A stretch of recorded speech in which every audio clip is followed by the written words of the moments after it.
அனைவருக்கும் வணக்கம். கோயம்புத்தூர் மாவட்டத்தின் 43வது மாவட்ட காவல் கண்காணிப்பாளராக நான் இன்று பொறுப்பேற்றுக் கொண்டுள்ளேன். கோயம்புத்தூர் மாவட்டத்தை பொறுத்தவரையில்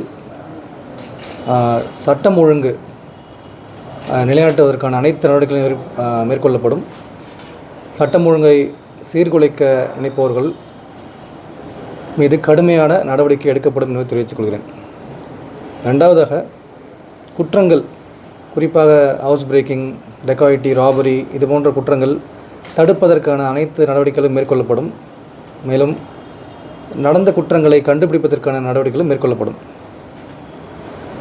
அடுத்தது, போதைப் பொருட்கள் பொறுத்தவரை போதைப்பொருள் நடமாட்டத்தை தடுப்பதற்கான அனைத்து வகையான தீவிர நடவடிக்கைகள் மேற்கொள்ளப்படும். அதிக முக்கியத்துவம் கொண்ட விஷயமாக கருதப்படும். ரொம்ப முக்கியமாக அதில் இளைஞர்கள் மற்றும் மாணவர்களிடையே இந்த போதைப் பொருட்கள் தடுப்பதற்கான விழிப்புணர்வு நடவடிக்கை தீவிரமாக மேற்கொள்ளப்படும். அதே நேரத்தில் பேரலாக strict enforcement also will be in place. பெண்கள் மற்றும் குழந்தைகளுக்கான பாதுகாப்பு உறுதி செய்யப்படும். சாலை விபத்துகள் எங்கே நடக்குதுன்றதை ரொம்ப ஸ்டடி பண்ணி அனலைஸ் பண்ணி அதை தடுப்பதற்கான நடவடிக்கைகள் மேற்கொள்ளப்படும். பெட்டிஷனர்ஸ் பொதுமக்களுடைய மனுக்கள்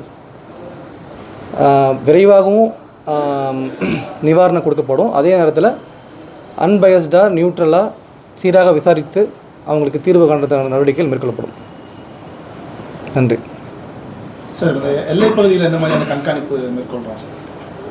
இப்போது செக் போஸ்ட் எத்தனை இருக்குன்றதை பார்க்கணும். மொத்தம் வந்து நம்ம sharing large border with Kerala other ஸ்டேட்டுன்றதுனால செக் போஸ்டோடைய பேராஃபர்னாலியாஸ்ன்னு சொல்லுவாங்க. அதில் என்னென்ன விஷயங்கள் நம்ம மேற்கொள்ளப்படணும், எவ்வளோ நேரம் போலீஸ் பற்றாக்குறை இருக்காதுன்னு செக் பண்ணணும், தொடர்ந்து கண்காணிக்கிறதுக்கு. அதே போல் சிசிடிவி கேமராஸு மற்ற விஷயங்கள் எல்லாமே என்னன்றதை கண்டிப்பாக சீர் செய்யப்படும். என்னங்க இப்போ ஜாயின் பண்ணியிருக்கேன், செக் பண்ணுறேன் என்ன மாதிரி இஷ்யூஸ்ன்ட்டு. நீங்கள் எல்லாமே உங்களுடைய எந்த விஷயமா இருந்தாலும் டேரெக்டாக எனக்கு ஷேர் பண்ணலாம். என்னுடைய நம்பர் உங்களுக்கு நான் கொடுக்குறேன். எந்த விஷயமா இருந்தாலும் 24 மணி நேரம் எப்போ நீங்கள் ஷேர் பண்ணி உங்களோட இன்ஃபர்மேஷன் ஷேர் பண்ணலாம். உரிய நடவடிக்கை மேற்கொள்ளப்படும். பள்ளி குழந்தைகள்கிட்ட வந்து போதைப் பொருட்கள் நிறைய பழக்கத்தில் இருக்குது. ஸ்கூல் குழந்தைங்க கூட பார்த்திங்கன்னா மதுபானம் மறைஞ்சிட்டு 11th 12th ஸ்கூல் போகிறது தான் இங்கேயே சிஓ கேஸ் போட்டுருக்கு. ஸோ இதை எப்படி பார்க்குறீங்க? பள்ளி குழந்தைங்களுக்கு வந்து இந்த மதுபானம் அது நிச்சயமாக அது ஒரு தவறான போக்கு. அதை நம்ம தடுக்கிறதுக்கான எல்லா தீவிர நடவடிக்கையும் மேற்கொள்ளப்படும். வேறு பேரலாக ரெண்டு விஷயங்கள், ஒரு பக்கம் அவேர்னஸ் பண்ணணும், ஒரு பக்கம் என்ஃபோர்ஸ்மெண்ட்.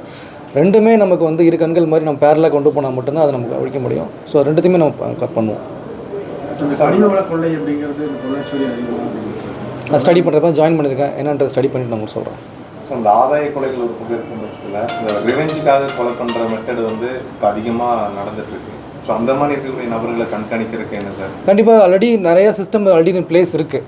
அதை இன்னும் நம்ம துரிதப்படுத்தணும். அதை ஸ்ட்ரீம்லைன் பண்ணி ப்ராப்பராக ரிவ்யூ பண்ணி அது மேற்கொண்டு நடக்காமல் இருக்கிறதுக்கான தேவையான இன்டெலிஜென்ஸ் இன்புட்ஸ்லாம் கலெக்ட் பண்ணிவிட்டு நடவடிக்கை எடுக்கப்படும். பழைய வழக்குகள் குறித்து கண்டிப்பாக பழைய வழக்குகள் வந்து துரிதப்படுத்தப்பட்டு அது சீக்கிரமாக ட்ரையல் கொண்டு வர்றதாகட்டும், அவங்களுக்கு கன்விக்ஷன் வாங்குறது அதெல்லாம் வந்து மேற்கொள்ளப்படும் நடவடிக்கை. தேங்க்யூ. மகிழ்ச்சி.